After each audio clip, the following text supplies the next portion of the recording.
Welcome, dear readers. You're listening to Time to Read, a Winnipeg Public Library podcast book club. We are recording today from the Millennium Library in Winnipeg, Manitoba, Canada, which is within Treaty 1 territory, the traditional lands of the Anishinaabe, Ininew, and Dakota peoples, and in the National Homeland of the Red River Métis. Our drinking water comes from Shoal Lake 40 First Nation in Treaty 3 territory.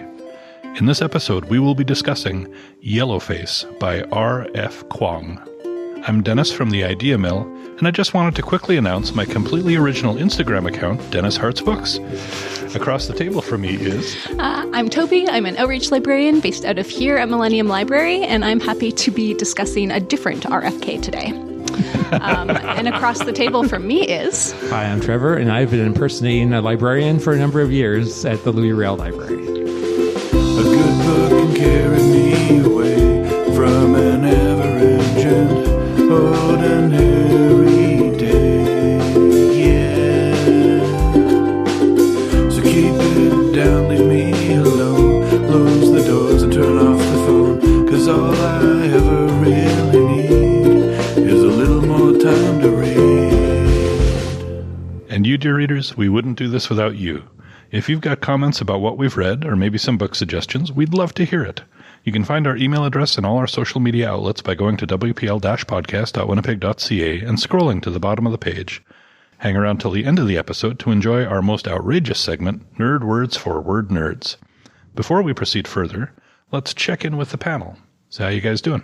Well, I'm excited to announce that I have started in on my reading resolutions. Listeners may remember that my resolutions for this year was to read all 6 finalists of the Hugo Awards. And so I just finished the first one of the 6, Starter Villain by John Scalzi. It's very fun. It's weird. I think you guys would like it because it features prominently cats that are super highly intelligent, like so intelligent that they have special keyboards so they can type on and communicate with humans. So it was a delight. It wasn't very long. So I think I'm off to a good start. I actually did read that book. Oh, okay. Yeah, because it's kind of on my to-read list anyway. And when you mentioned it previously, I'm like, oh yeah, I really should read that one. And yeah, it was fun. Yeah, it was really fun. I will say it reminded me a bit of the David Wong book, Fancy Suits and Futuristic Violence, except kind of tamer and shorter. Mm-hmm. But they had similar themes in terms of someone suddenly being put into a position of in a criminal empire when they had not been in one before, and also kind of wildly outrageous. Yeah, and what I also kind of liked is that there was a lot of world building and setups that made it feel like this may be a continuing series, but then, spoilers, you kind of get to the end, it ends up, kind of wraps things up, and if it's a standalone, then it's very satisfactory that way too. Yeah, it was a good book. Yeah. I am also in the midst of doing my reading resolution, which was to listen to an audiobook, and I hate it. Oh. Not the audiobook itself, but the audiobook, process. The format. Right. Oh, I hate it. Are you listening to it in your ears? Or no, I listen to like with either earbuds or your phones, or is it ambient? Earbuds. Okay. Yeah. I mean, that's neither here nor there. I'm just curious. Okay. Do you do it while you're like out for a walk, or? I realize that I have to be very careful because I get distracted very easily. So I have to be on a bus, sort of not looking at anyone or anything, or walking. I get so easily distracted and I lose my place, and that's one of the reasons I don't like it. But yeah, I can save this conversation for the new year. Okay. Yeah, and I should explain the joke I made at the beginning. If you don't know, Toby has an Instagram called Toby Hearts Books, which is very good, and you should read it if you like quick little summaries of books. And there is no Dennis Hearts Books. Right. Maybe there should be. No. And just in case HR is listening, I'm not actually impersonating a librarian. I feel like I do have the credentials. We believe you do, but we haven't checked ourselves. Okay, so Toby is going to tell us about the author, after which Trevor will give us a summary of the book. Okay, R.F. Kwong. Rebecca F. Kwong was born May 29th, 1996 in Guangzhou, China. She immigrated to the United States with her family when she was 4 and grew up in Dallas, Texas. Her father was a voracious reader who would print out copies of novels that were in the public domain and read them with her. She was a writer from a young age. Her primary school had a writing program, and in her final year, she submitted a 10-page story about a soldier fighting the British during the American Revolution. As she says, I was 10 years old, and the title is Liberty or Death, so that tells you everything. She attended a private high school with a well-known debate team of which she was a member. During her time there, the team won the National High School Debate Tournament. This led her to Georgetown University in Washington, D.C., a school known for their debate team. While doing her undergraduate degree, Kwong took a year off to live and work in China. It was there that she began writing her first novel. The novel became The Poppy War and was published in 2018, shortly before her 22nd birthday. It was inspired by her parents' and grandparents' experiences over the tumultuous period of 20th century Chinese history and explores the idea, as she puts it, of what if Mao had been a teenage girl.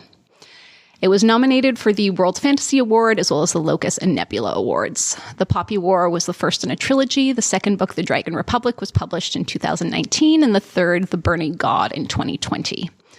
Kwong's fourth book, Babel, was published in 2022. It is a speculative fiction novel set in a fantastical version of Oxford in the 1830s.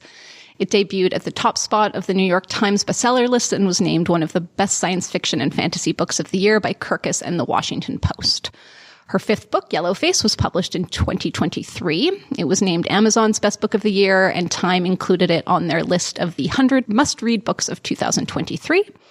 A new novel, Catabasis, will be published later this year.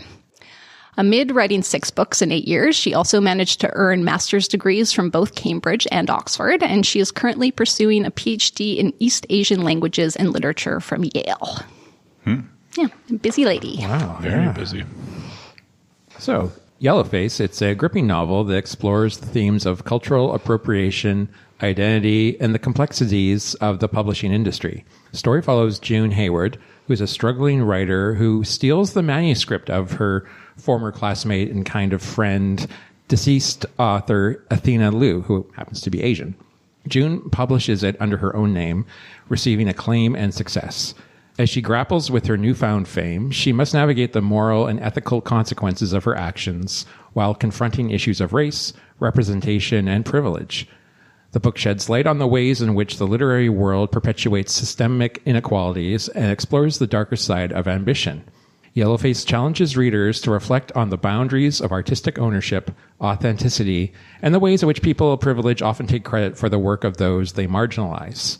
The book raises difficult questions about who gets to tell whose story and the consequences of stealing that voice for personal gain. Did you use ChatGPT for that? I ran it through a thing. Does it sound ChatGPT? A little bit, yeah. I have to say that I did a little editing to it. So yeah, there was a bit of help, but I think it was pretty much on. No, it was a very good summary. Yeah. It's just you have a certain voice, Trevor, and that's not your voice. Since we're reading and talking about a book that's talking about voices. True. Should I try to do it in my own voice? Well, okay. Do you want to? Sure. Here's take 2. Yeah. Yellowface is a novel. It's a quite a nasty little book involving an unlikable, unreliable narrator named June Hayward, who is an author. And the story begins on the night that her friend Athena Liu dies. Athena Liu is a very successful Asian author who has just received a contract with Netflix. So they were out celebrating. She dies in, we won't go into the details, it's kind of a dumb way, but before the ambulance arrives, June realizes that an almost finished manuscript of Athena's next book is sitting there in her den. So she snatches it up and takes it with her. And over the course of a few days decides that she's going to rework it and flesh it out and pass it off as her own. Although she always kind of rationalizes her terrible decisions by saying things like, oh, well, it would never have been published anyway, and I put more work into it than she did. And so then that kind of leads us off down this trail of her trying to cover her tracks and almost being found out and sometimes and skirting around. And the more the book went on, the more I hated her. Yellowface. Good job. Yeah. Just off the cuff. Like that. That's a good good go at it. Take that, ChatGPT. Yeah. So now you don't have to ask what I found in the book, or what did you usually say? I'm gonna how did you find it? Well, I mean, boy, did I hate it. I mean, it's a great book, but boy, this character. Anyway, I've talked enough. What do you guys think? I liked it. I thought it was a real page turner. I didn't know where it was going to go. It's not a subtle book. It really kind of beats you over the head. The reason I pulled Kwong's debating history out from her bio was because I really feel like I see that in here. She really makes a case for both sides. I think I read the premise and I thought, okay, one person's going to be the good guy and one person's going to be the bad guy, but it's not clear cut at all. It's very muddy, and you can make a case for both characters. Yeah. I didn't like this book. It fell flat for me, which, afterwards I, like you often do, quickly search social media to see what other people's reactions to, and everyone loves this book. But it just landed like a thud for me. As you say, the narrator is unlikable, and so is everyone else in the book. There's not a single character that I liked at all. What about Candace Lee? No. No. They were all problems. Every single character was a problem. I'm sympathetic to the ideas. There's a lot of good ideas in the book, but okay, not only is June unlikable for, stealing the manuscript, and there were ways she could have approached that would have worked fine, but getting stuck in her head, like the narration style, I didn't want to be in her head all the time. It really sucked. She's constantly worrying about social media. I think a big part of the book is actually the way we interact with social media. There's all this obsession, and it just kind of kept going, grinding. And I get that she's exploring that mindset, and that's part of it. You never just read a book in a neutral way. You're always affected by the world around you, right? And especially lately, all I see anywhere I look is a bunch of people behaving terribly. You just have to look at the news for a little bit about everything that's going on in the U.S. right now with the way their government is going and the horrible things that they're doing. I didn't want to be reading a book where everyone in it was terrible either, So I don't think it hit me at the right time. I didn't find it to be a page turner. Like it was easy enough to read. The writing is very straightforward, not particularly fancy or anything to throw me off. But yeah, and at a certain point, it's like, okay, now she's talking like she actually thinks there's a ghost involved. And it's like, I don't think there is a ghost involved. Like, this isn't convincing me in the slightest. I thought there was a ghost. And then I thought there could be a ghost. My big thing, I thought for a moment that maybe the twist was that those tweets that went out were actually her in the middle of the night waking up and tweeting against herself. Like or a Dr. Like, Jekyll and Mr. Hyde situation. Yeah, something like that. Like where maybe she was sabotaging herself because of the guilt she felt. And I thought that would have been more interesting, frankly. And then like, no, this is the boyfriend or the ex-boyfriend and he's an asshole. But also Athena was terrible to her ex-boyfriend too, like a psychic leech. And it gets to the end and they're... Well, yeah, it's good. It's like they'd have fights and she'd be basically mining it for her writing, right? Yeah. So it's like, okay, so she's a terrible person to be in a relationship with because you never know if it's authentic. There was no authenticity from any of the characters. Everyone was artificial to each other. And then you get to the end and she's like obsessed about this single Instagram account and the creepy pictures. And then she goes and it turns out to be that one freaking intern. Who left a bad Goodreads review. Yeah, and this is like people describing it as a psychological page-turning thriller type thing, and I'm like, but it's dumb. So many of these things are dumb. But I think you touched upon something that is true, in that I think the reason why this book, to me, seems so kind of intense was because the entire thing is just from one perspective, and it's from June's perspective. So we're only seeing the world through her eyes, and in her eyes, everyone is a terrible person. And so, you know, we're not really seeing these people as they are. We're seeing them as somebody who's a paranoid garbage person sees them. And yeah, Candace at the end, I think in another telling of the story, she'd be the hero. Mm-hmm. And the other people I really liked, but they came off as being kind of simple and simpletons, are her sister and husband, who I thought were just kind of like affable, nice people. It seemed like they were in a happy relationship. You know, they enjoy things like barbecuing and talking about maybe TV shows they watch. And I thought, well, that's kind of nice. Like, you know, they're having a barbecue outside. Like any other kind of objective look at that scene would be like, oh, I like to be there. But from her perspective, she was pitying them or looking down on them or only wanting to use the brother-in-law because he had some IT skills. So, you know, she could hack in to see who's been leaving messages. And I think that's why, yes, it was a good book. I'm glad I read it, but I didn't like it because I had to listen to this idiot the whole time telling me her sob story when I'm like, you're the problem here. I felt. And it was very well written that way because I think, if the intention was to show this clueless, entitled, white establishment person that thinks they're in the right, then it is successful. Well done, kudos. You just made me spend 2 weeks living with an asshole. Yeah.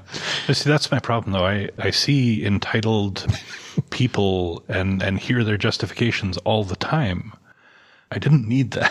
I didn't want that. Can you appreciate that it's a satire, though? Like, Kwang is obviously... She knows this person is terrible. She knows all of these characters are terrible, and she's making fun of them for that. And, it is from June's perspective. We see how huge of a deal this book becomes and whether or not it's been plagiarized, and she's just constantly on Twitter and on Goodreads, and like it occupies all of her mind space. And then she goes out to visit her sister, and I don't think she even knows she's written a book, right. And you realize just how insular this world is, and that's the world we're in along with her. Mm-hmm. Yeah. And I do recognize that it's a satire. I mean, it opens with Athena choking to death on pancakes. And then it closes with June like, no, I'll write another thing, and that'll convince them. And that whole person locked in an asylum planning their takeover of the world type mentality. But that's the thing; it didn't land with me. Like satire, humor, and I like dark humor when it's done right. But it didn't land with me. I read through the whole thing, and I'm like, well, okay, I'm glad I'm done. And this almost would have been my tell us another book that I might like. But what I kept thinking about when I was reading this was that book we read a couple of years back, Hell of a Book. Yeah. I was thinking about that too. About, again, it's satire of the writing world and stuff, but a much more likable narrator, I thought, and a more enjoyable book. Not to say that Yellowface is a bad book. I would recommend it. Again, spoiler. Everything's out of order today. I'm jumping ahead to where we recommend this book. I would recommend it, but I think you said you didn't like it. I didn't confused. like the character. I thought it was a nasty little book, and because this book. Okay, go ahead. Do you like this book or do you not like this book? Toby, I don't know. I don't know how to answer that because when I finished it, I was like. I kind of exhaled for the first time in 2 weeks. Like, I'm done with this. So I don't know if that means I liked it. It doesn't sound like it. But it wasn't a slog to get through, right? It was a page turner. Yeah, I hated it, but I hated the main character. Mm-hmm. And yes, it's satire. I realize that. And I think it's certainly, a book that gets reactions from people. But did I like it? I don't know. Can you like something that makes you just so angry? This book is your frenemy. My frenemy. Yeah, maybe. I felt myself almost like you saying, Des, with everything that's going on in the world right now, I'm like, oh, no, another idiot. Yeah. I'm not talking about the author. I'm talking about June, the character. Yeah, I want to be clear. The book is very well written. R.F. Kwang had a definite thesis statement, that this is a problem right now in the publishing world. Of appropriation and marginalization of writers of color. And so I'm going to write this searing satire about taking it to the extreme just to point out the absurdities of it. But that doesn't make it a pleasant read. If anything, it points out so many of the absurdities that it just got me angry, I guess. When I finished it, I wasn't angry at the book or strongly disliking it. So I don't want to maybe exaggerate because I think maybe I over exaggerated things a little bit when I was talking just now. But it's just I didn't enjoy it. It didn't land well with me. That said, I recognize that she made lots of great points in lots of different areas that are food for fodder, and we could talk about all of those instead of the specifics about whether we enjoyed the characters. Because I had a whole thing about, I've read books about people who constantly make bad decisions, which June was constantly doing, but usually there's something sympathetic in there that you can latch on to. And there wasn't any sympathy in this book. I disagree with that. Okay. I could find some sympathy for June. I think she was treated really poorly by the publishing industry. It takes a lot to write a book and to get it published, and then to just not have support because she wasn't ordained to be on the New York bestseller list, and so she didn't get the book tours and she didn't get the promotion. And I feel bad about that, But that's like a million authors. Yeah, it's true. It's true. Yeah. It's just the thing with, and a lot of authors, they start off smaller, and if they succeed, then they succeed, but it's often not immediately. But she felt entitled to it right at the start. And she spent the whole time being jealous. She made the point at least once in the book, maybe more, that how can you be friends with someone who outshines you? I thought about that statement. That stuck in my head for a bit, because it's like, I look at my friends and my family, and they all outshine me. And it doesn't bother me. They're my friends and family. I'm glad that they're all reached the various levels of success that they have, and I'm glad that it's more successful than I am in various ways. Yeah, but you're not a garbage person, Dennis. Well, I know, but that's yeah. I mean, it's natural to be jealous, especially when these characters, they're both writers. I just think that Lou was given this star treatment. She was deemed a literary darling and was pushed to the top because of that. And maybe June's stuff was as good, but she wasn't the chosen one. Well, and maybe in fairness to June too, she felt that Lou was using her. There's a whole bit where she confided in her about her being assaulted, and that those very personal stories ended up in a short story. And then she felt like, well, maybe she's just like a what was it? A psychic leech? Yeah, vampire. or a psychic vampire. Psychic vampire, yeah. And the story about them going to that museum and her kind of interrogating / chatting with that war veteran and all that stuff was grist for the mill. But I mean, I thought, well, that's kind of what writers do, right? Yeah. They take things from the world and turn them around inside out, and they come out a different way, right? I mean, that's true, but you know what else this reminded me of? A lot of the tension in the story is around who is entitled to tell stories about groups of people. Can a white author write about an important part of Chinese history despite having no connections? And what it reminded me of is when we had Jordan Wheeler on, who is an Indigenous author who has written for television, and he told us about being invited to write about a different Indigenous group. And I was gonna listen back to it so that I remembered correctly which groups we're talking about. But basically it was a tradition that he did not grow up in, and he refused. He said, that's not my story to tell. I can't go writing that. Those people wouldn't like it, and I respect them, and I don't want to steal their stories. I've got my own stories, So he had a very strong stance about which stories he was entitled to tell and to share, and even when, because I remember the first time we had him on, he was like, oh, I can't tell that story because there's no snow on the ground. Stories have a time and a place and things like that. And that just popped into my head as it's related. I still don't know what to think about who can tell stories. Yeah, I mean, if everyone just wrote from their own experience, I think fiction would be pretty boring. I mean, we see this often. That last Rules of Civility, we have Amor Towles, a white man, writing as a woman. Anne Patchett has a book where she writes as a black man. Is that okay? Or even R.F. Kuan is writing as an entitled white woman. There you go. Yeah. Yeah, and actually that's a nice element of the book too when you look at it from a meta perspective. It's tough. Who has the right to tell a story?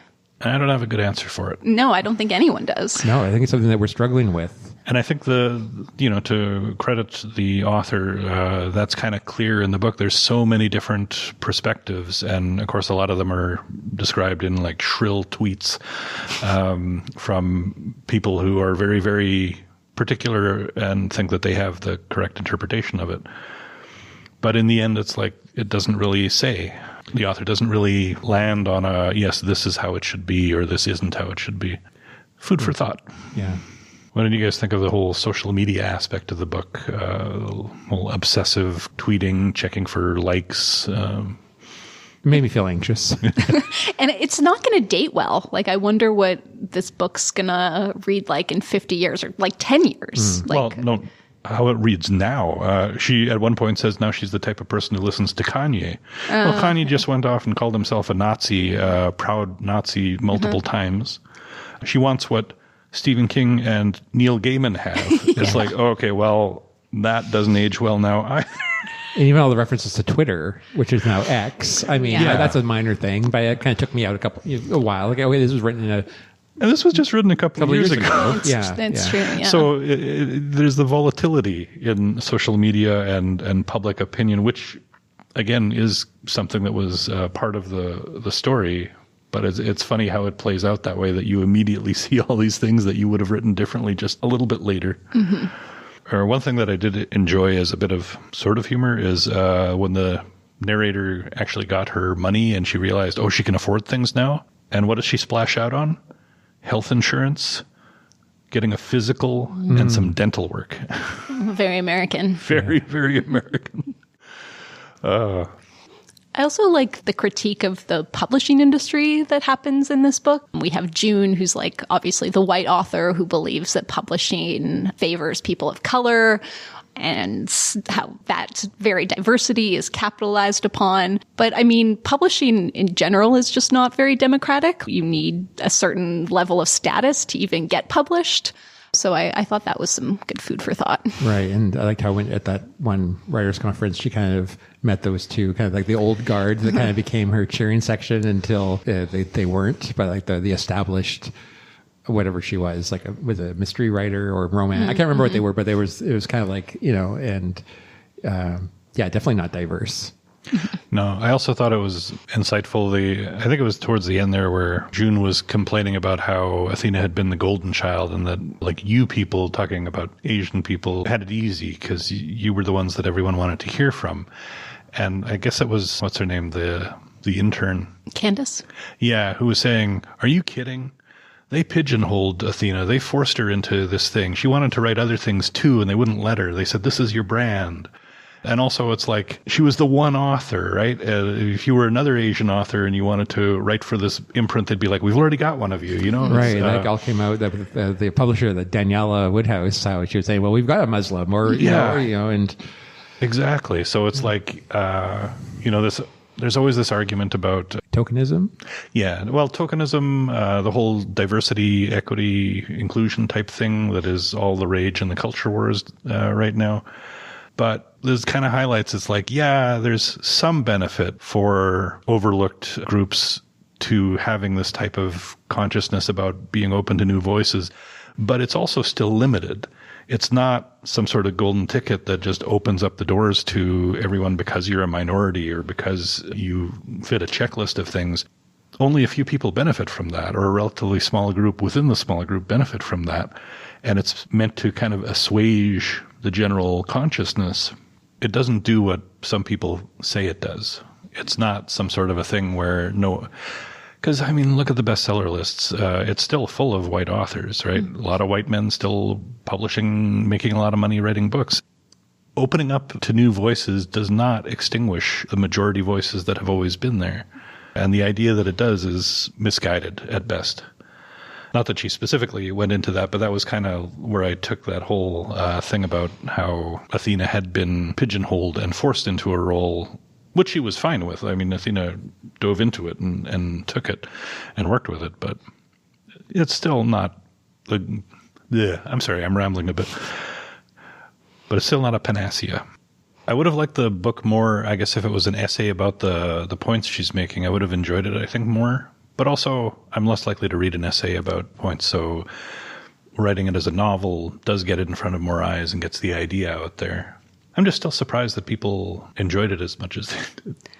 I understand that when she pitched this book to her editor tried to talk her out of it. Yeah. And thought it would ruin her career. Oh, okay. Interesting. Yeah. Well, obviously not, because like I say, I was searching through Blue Sky and I could not find a person who didn't like it. Oh, that's interesting. You should check YouTube because there's a lot of people criticizing it on YouTube. Oh, okay.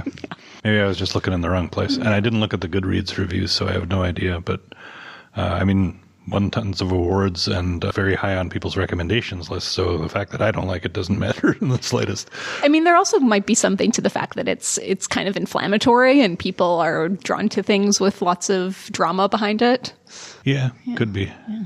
The descriptions of the Twitter discussions and arguments that people were having, like I said, the shrillness of the attacks is kind of how it felt. It's like, and those attackers did have a point. I mean, she was stealing a lot of the story, right? So it's not like they were wrong, but it's still like, I hate that kind of drama, that kind of attacking.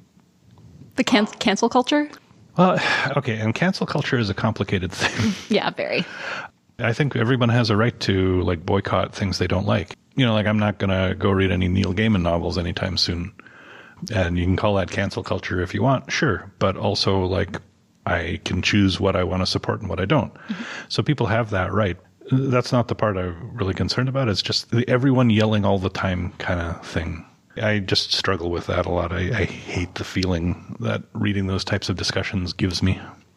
I want to understand what's going on when things are important, but it's so hard to come to an understanding of that when every voice is yelling and everyone is like, it's all 100% one way or the other, and there's no room for subtlety or discussion or hashing things out reasonably. Well, that's a good discussion encourager. So what do you think about The Last Front? I mean, obviously, like, the stealing of it and the passing it off as her own is not right. I think we can all agree that's immoral. But it sounds like she did a lot of work on it. It sounds like she made the book into what it was, and it might not have gotten there if Athena had finished it. You know what I wish she had done? Like, if we were, like, rewriting this book to where this character was not horrible, she would have found the novel, she would have read it, she would have been like, wow, this is good, but it's also, like, not done. She would have gone to Athena's mom and said, I found this book at your daughter's apartment one night she died. It's not finished. I think I can finish it. Would that be okay? And I think the morality of it then, if the mother said okay, then no one could argue with it. Mm-hmm. And then she could write it. Athena's name would be on there as well as June's. And then you could take it as it is. And then people could judge it just on the strength of the book and then not constantly be debating the authorship. And I don't think that that takes anything away from June. I think it could have catapulted her career to have done that. And then people would go, wow, she, I can see Athena's influence in here, but it's not just Athena's voice. And it could have been something, right? It would have worked. Especially since, Athena recently died and she was already on record having been there at the death. Like, it would have been a perfect story. It would have worked great. And she could have actually done that at any point up until she actually got it published. Mm-hmm. She could have even, after talking to the publisher, like, gone back and said, maybe I should go and talk to the mom. Oh, she had so many opportunities chances to come clean. Yeah. That would have worked. And then the book would have been just appreciated on its own. Yep. And then her follow-up book probably would have been fine then, I look forward to reading the fan fiction. Yeah. Do we have more things we want to talk about with this book? I like the call out to the Exorcist stairs at the end. That was fun. Oh, she was always talking about that on her workouts. It's like, you thought it was personal? Yeah. I'll say that twist at the end with the confrontation and the voice is obviously tape recorded from Athena's public things or videos or whatever. When we got to that point, I'm like, is this what we're doing now? I was really confused by the twist there. I would have loved if June had killed Candace. I think that would have been a really cool twist. I was expecting it. Yeah. At that point. Yeah. Yeah. And also the end there where she was like, I will write a new thing. I will reshape the narrative. It reminded me of the end of Fight Club, the book version, not the movie version, where he's like in an asylum and he's kind of in his own head there. And then he hears the voices of like maybe the asylum guards who are saying, don't worry, sir, we'll get you out. It's just this ending where it's like, it's not done yet, even though she's done, It's just, you could tell she's going to go on and be one of those media personalities who's constantly trying to resurrect her career and is going to have to go further and further into the right-wing sphere where they're just accepting her because she's opposed by the left-wing sphere. Mm-hmm. Okay, well, we've got silence around the table. Yeah. I think maybe we killed the discussion. I think I came in hot and then I burned out quick. Yeah. Apologies if I sucked the air out of the room with some of my red. But should we move on? Would you recommend it? I mean, you had already said you would. I said I would. Yeah. And then I was asked whether I liked it or not, and I turned into a mush mouth. Yeah. But yes, I would recommend if someone's, again, it's sort of like recommend to who? Yeah, somebody that is looking for a book that will elicit a strong response, thought-provoking, something that's topical, and also like a very readable page turner, then yeah, I would definitely recommend it. I feel similarly. Like, I liked it. I didn't love it. And yeah, I thought it was interesting. I haven't read anything quite like it. And I found it a page turner. Yeah. I personally wouldn't recommend it just because, like I say, it fell flat to me, but that may just be my emotional place in life right now. And lots of other people do recommend it. So, make your own mind up after whatever method you normally use for making your mind up. Okay, so then let's move on to our segment titled, Can You Tell Me a Book I Would Also Like? Who would like to recommend another book? I could go, I suppose. I read a book a couple of years ago called Who is Maud Dixon by Alexandra Andrews, and it had quite a few similarities, I thought, to Yellowface, in that it's a story about a aspiring novelist who gets hired by a well-established novelist as their assistant, and helps this well-established novelist around her house and stuff. And then all of a sudden, the well-established novelist decides we need to do a trip to Morocco for research. And there's a series of twists and turns which end up that there's a car accident, which the assistant and the well-established novelist are both in. And the assistant wakes up in the hospital, and it's a case of mistaken identity where the doctors think that the assistant is actually the author, and the author's missing. And so at that moment, the assistant has a choice. Does she set the record straight, or does she become this author and all the sort of things that come with it, just the way that June, in a way, becomes Athena or takes on all of the perks. So, and again, it's very twisty and turny, and the ending's a little, okay, seriously, but it's a fun read. It's a page turner. And Maud Dixon is the name of the pseudonym that the established author uses. So Who is Maud Dixon is the name of the novel, and who's to say? Mm. So I enjoyed that, and I think people that enjoyed the sort of the twists and turns would enjoy this one as well. So in the spirit of Yellowface, I thought I would recommend The Island of Sea Women by Lisa See, which is a book about Asian history written by a white woman with a maybe Asian last name, question mark. That's a really good example. But Nice. I understand you read it for the podcast before my time here. Right. So it is a great book. And we can talk about who has the right to tell a story. But I thought I would have a fresher recommendation. So I'm actually recommending a movie this month. I was recently on a plane, somewhat recently, and I was looking for something to pass the time, and I was scrolling through the in-flight entertainment options, and I came across the movie Quiz Lady, which is what I'm recommending. It's about two sisters, Anne, who's played by Awkwafina, and Jenny, who's played by Sandra Oh. Anne is very straight-laced and uptight, and Jenny is very much a free spirit. And their mother has serious gambling debts and has gone off to Macau to try to get away from them. And the mob comes after the sisters to pay the debt, and they kidnap Anne's dog as collateral. And in order to get the money, Anne and Jenny come up with a plan for Anne to go on a Jeopardy type quiz show that she's watched since childhood and she's very good at. It's a delightful movie. It's got a bit of everything. It has a lot of humor. It has a lot of heart. It also stars Will Ferrell and Tony Hale, and features a cameo of the late great Paul Rubens in his final film role. But what I particularly liked about it and why I'm recommending it is because it centers two Asian women, but it's not about them being Asian, which is rare, and I really enjoyed that. And it's on Disney Plus, or if you find yourself on a WestJet flight, you can watch it on board. So that is Quiz Lady. Nice. I've got a book to recommend, but since we're also recommending some alternative things, if you want to watch something about a person who makes bad decision after bad decision, there's a series called The Increasingly Poor Decisions of Todd Margaret, which stars David Cross, who's a comedian who you might have seen in Arrested Development. That's the main place I know him from. It lives up to its title. As the series go on, he just makes worse and worse decisions. Not bad because he's a bad person. He's like the clueless doofus type of character that David Cross often plays. But it just keeps getting worse.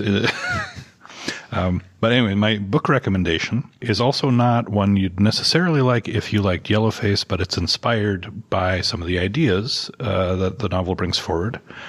There was a period in my life where I read mysteries almost exclusively, and tough guy private detective stories were in regular rotation. I'd read most of Robert B. Parker's Spencer series, And I'd read a couple of Raymond Chandler's classic Philip Marlowe books. And one day, I'm at Henderson Library, and I saw it on the shelf. Poodle Springs, a new Philip Marlowe story which listed both Parker and Chandler as authors. So Raymond Chandler had completed 7 novels during his lifetime, but when he died, there was an uncompleted novel, of which he'd written 4 chapters. So in 1988, Chandler's estate asked Parker to complete that final unfinished book. And Parker kept Chandler's 4 chapters and then continued the story after that. So as a fan of both authors at the time, I was delighted by the book, but you can really tell where Chandler's writing ended and Parker's began. As though they have similarities as authors of tough guy detective stuff, they definitely had different writing styles. Let me guess, does it begin at chapter 5? It definitely should, yeah. But it's just when you're reading it, even if you're not thinking about the chapter thing, which I didn't know how many chapters Chandler had written, you know when it changes. But if you are a fan of hard-boiled detective fiction, you will probably enjoy it. And you can also enjoy knowing that they did it the right way and that they're both credited for their work.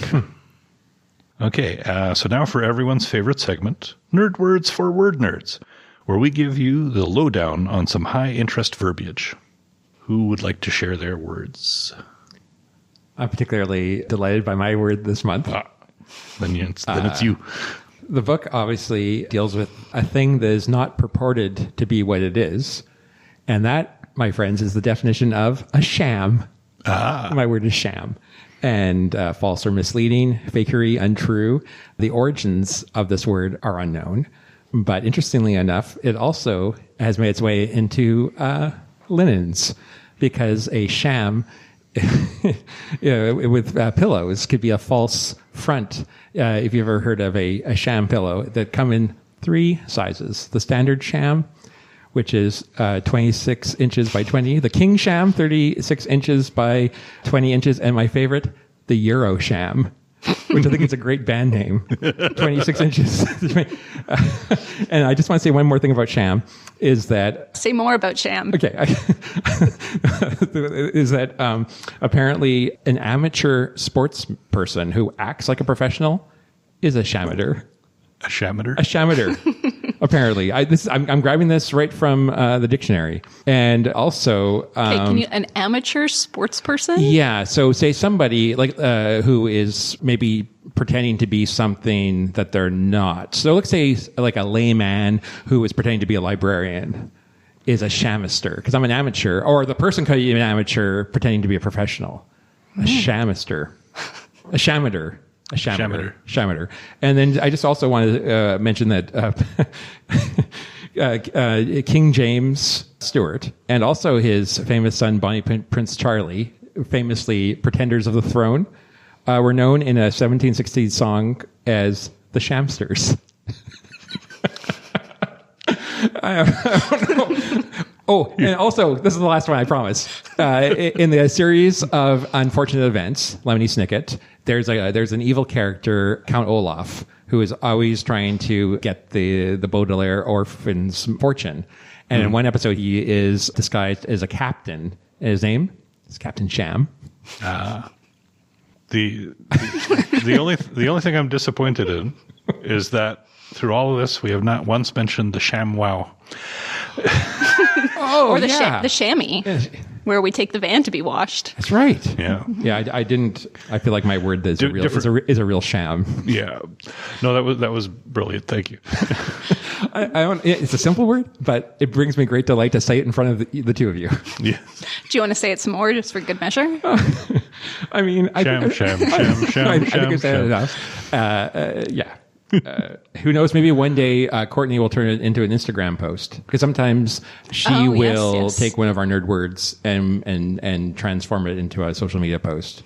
My favorite one of all is a picture of me with a speech balloon that just says asinine next to it. So Courtney, please do a sham one. That'd be great. Anyway, that's my word. Wow, how do I follow that up? Not very well. Although my word is in a similar theme, I guess. So I recently learned that I was pronouncing a word wrong, which is great because there's nothing more that I love than correcting other people's grammar. So that word is mischievous. Did you know it was pronounced mischievous and not mischievous? Yes. You did? Yeah. Did you? Honestly, both sound correct to me, so I didn't realize one was right and one was wrong. Oh, I always thought mischievous was a way you said it if you were trying to be cheeky. Okay, well, Mischievous. it was news to me. So mischievous obviously means harmful or injurious. It can describe both the playful and the malicious. And there is an article on the Merriam-Webster website about words you're likely mispronouncing, and they say that they actually provide the wrong pronunciation, mischievous, with the extra syllable. They use it as an alternative pronunciation because while it doesn't match the word spelling, it has a nice nod to devious in it, which makes the mispronunciation perhaps a bit mischievous in and of itself. So there we go. That's a good follow-up. Mischievous. Yeah, and I Mischievous. learned something. Mischievous. Yeah. Oh, you didn't know? I didn't know. No, in fact, if pressed, I would have maybe said mischievous was correct. Okay. Is there a Mr. Chivis? We'll find out next time. Yeah. No idea. Well, you know what they say about mispronounced words? It means that you learned about them by reading them. I like that. Yeah. Right. That's why you shouldn't make fun of people for mispronouncing words. Yeah, but then you can feel so smart. Yeah. I had a classmate in high school who said that he used to pronounce the one word pedestarian instead of pedestrian. Oh. Which provoked many laughs from other people he knew. But, it's kind of cute when a kid says that. Yeah. Well, I had a professor once that would always pronounce this word Renaissance, not Renaissance. And I kind of like that. And I kind of have adopted that as an affectation. Not that I say the word Renaissance that often, but if it ever comes up, I will probably say Renaissance. Is that the way you're actually supposed to pronounce it, though? I don't know. I don't know. But if I'm trying to sound a little uppity with my pronunciations, my chosen word to change the pronunciation on is schedule. Ooh, yeah. Yeah. Because I always hear Patrick Stewart saying it in my head, schedule. Or all news anchors. Or how about catsup instead of ketchup? Oh, no. No, I don't like that at all. Really? Yeah. Ever? No. Never use it. Never. No. Fair enough. Noted. It's horrendous. It's awful. So my word this month is something I found on social media. Unasinus, which is a 17th century term meaning united in stupidity. According to famous word person Susie Dent, it's a riff on unanimous, which comes from the Latin for one mind. Unasinus means one ass. Because I have a 12-year-old brain. Yes. I've been following Susie Dent on Blue Sky, and She's wonderful. And a lot of her words lately have had kind of a theme, which I'm sure couldn't possibly be inspired by recent political events. Unasinus. I'm going to try to use that word more often. Unfortunately, that's all the time we have for this month. Thank you so much for joining us, dear readers. For our next episode, we're going to read and discuss Outline by Rachel Cusk. A woman writer goes to Athens in the height of summer to teach a writing course. Though her own circumstances remain indistinct, she becomes the audience to a chain of narratives as the people she meets tell her one after another the stories of their lives. Beginning with the neighboring passenger on the flight out and his tales of fast boats and failed marriages, the storytellers talk of their loves and ambitions and pains, their anxieties, their perceptions and daily lives. In the stifling heat and noise of the city, the sequence of voice begins to weave a complex human tapestry. The more they talk, the more elliptical their listener becomes, as she shapes and directs their accounts until certain themes begin to emerge: the experience of loss, the nature of family life, the difficulty of intimacy, and the mystery of creativity itself.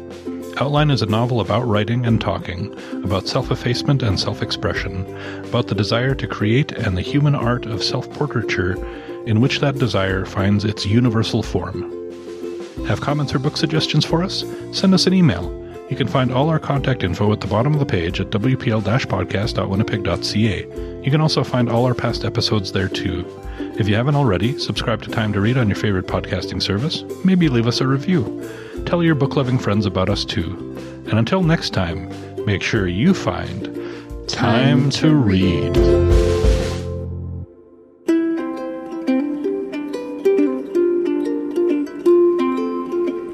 All I need is time to read.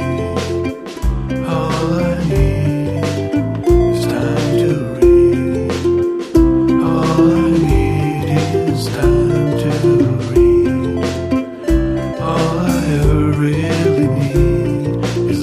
more time to read.